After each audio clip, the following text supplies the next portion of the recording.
नमस्कार। नमस्कार। बैठे आई बैठे। बैठे चाचा होता। हाँ जोर शोर से चल। का हाल चल बा रही? सब ठीक बा। सब कुछ ठीक बा ना? हाँ सब बढ़िया। चुनाव लड़त तनी मालूम बा ना? हाँ मालूम बा। सब बढ़िया बा ना? हाँ सब बढ़िया। ठीक बा। प्रधान जी नमस्कार। नमस्कार नमस्कार। का हाल चल बा? ठीक बा। सुने कि चुनाव लड़ते हैं प्रधान। हाँ चुनाव लड़त तनी। सब बढ़िया बा ना? बढ़िया बा तनी। हाँ एगो सामान दी ना। का हो?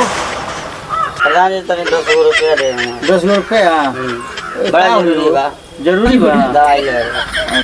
ए प्रधान जी पैसा काहे के देता नहीं? हाँ। दवाई थोड़ी लिया ई का?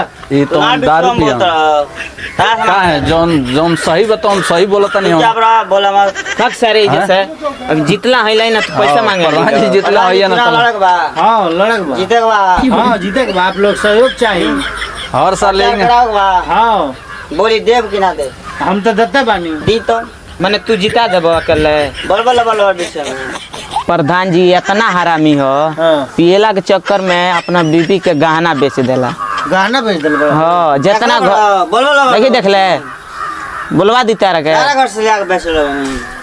हाँ हमारा घर से देखला बड़ा बैंक से निकल आय कर लइका बड़ा सोन छोट छोट कोनो होटल पर बर्तन धोला हाँ। कोनो अंडा छिलेला हाँ कोनो मुर्गा छिलेला ये तो पढ़ाए लेना।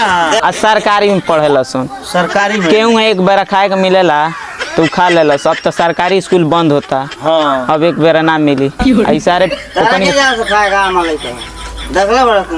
अब कनी कमाला सो कनी पैसा छीन के पिघा लेला तू देखला बड़ा। अब मारेलन ऊपर से ना देला सो तो कौन के? आ यही के चक्कर में एकर मेहरारू छोड़ के भाग गए।